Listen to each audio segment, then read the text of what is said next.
बात करने के लिए लॉगिन करें www.astrotak.com। देखिए, किसी व्यक्ति के बारे में या किसी संबंध के बारे में अगर आप भ्रम की वजह से नकारात्मक कल्पना करते हैं तो इसको हम कहते हैं गलतफहमी। जो है ही नहीं उसके बारे में आप सोचते हैं और उसको सच मानते हैं, तो ये स्थिति जो होती है उसे गलतफहमी कहते हैं। गलतफहमी का सबसे ज्यादा जो दुष्प्रभाव पड़ता है वो पड़ता है वैवाहिक जीवन के मामले में या प्रेम के मामले में। रिश्तों पर तो बुरा असर पड़ता ही है, लेकिन सबसे ज्यादा बुरा असर पड़ता है वैवाहिक जीवन में या प्रेम के मामले में। कुंडली में जो चतुर्थ भाव है वो आपके हृदय का है, आपकी भावनाओं का है। पंचम भाव आपकी सोच का है, सप्तम भाव आपके सपोर्ट का है और द्वादश भाव बैलेंस का भाव है। इससे व्यक्ति के मन की स्थिति देखी जाती है। चंद्रमा, बुध और शुक्र ये जो होते हैं ये ज्यादातर गलतफहमी को जन्म देते हैं। शनि और राहु उसको हवा देते हैं। राहु का काम ही है भ्रम पैदा करना, कंफ्यूजन्स पैदा करना। जो नहीं है उसको मान लेना, माया के पीछे राहु ही है। इसलिए गलतफहमी के पीछे अगर राहु होता है तो गलतफहमी कभी खत्म नहीं होती। बहुत गंभीर घटना, बहुत गंभीर कुछ घट जाता है।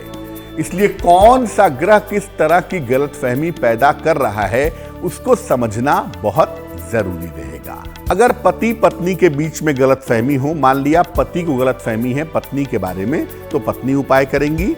और अगर पत्नी को गलतफहमी हो पति के बारे में तो पति उपाय करेंगे। क्या उपाय करेंगे? पति या पत्नी 16 सोमवार का उपवास रखेंगे। भगवान शिव की पूजा होती है इसमें। 16 सोमवार का उपवास रखिए। रोज सवेरे 11 माला ओम नमः शिवाय का जप करिए और ये प्रार्थना करिए कि आपके जीवन साथी की गलतफहमी दूर हो। हर सोमवार को शिव जी के मंदिर में 1 लोटे जल में 1 चम्मच दूध मिला करके वो जल समर्पित करें और काले रंग का प्रयोग करना बिल्कुल बंद कर दें ताकि पति पत्नी के बीच की गलतफहमी दूर हो जाए। आम तौर पर यह उपाय अगर 3 से 4 महीने किया जाता है तो गलतफहमी पूरी तरीके से समाप्त हो जाती है।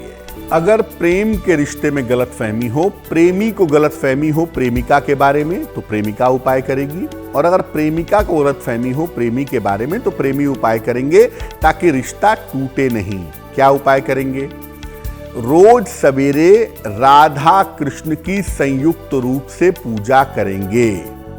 उनके सामने मधुराष्टक का पाठ करेंगे और हर शुक्रवार को देवी के मंदिर में, मां दुर्गा का मंदिर हो, मां काली का मंदिर हो, मां लक्ष्मी का मंदिर हो, सफेद बर्फी का प्रसाद चढ़ाएंगे, भोग लगाएंगे और इसे प्रसाद रूप में दोनों ही ग्रहण करें तो बहुत शुभ होगा।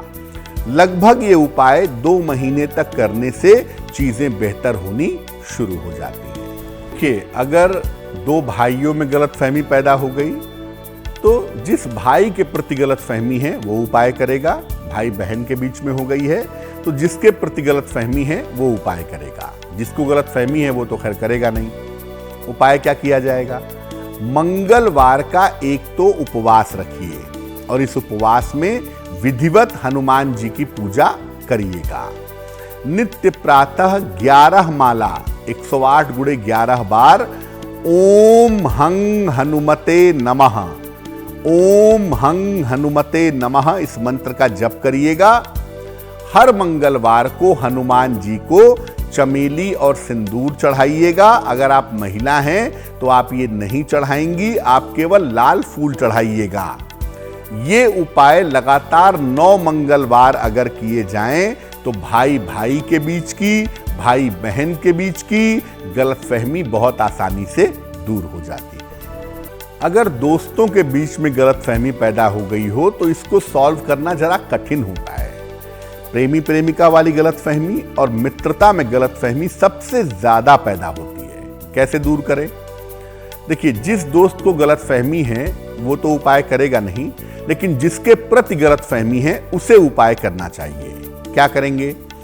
शनिवार की शाम को पीपल के वृक्ष के नीचे सरसों के तेल का एक दीपक जलाइए। ओम शं शनैश्चराय नमः इस मंत्र का 108 बार रोज शाम को जप करिए।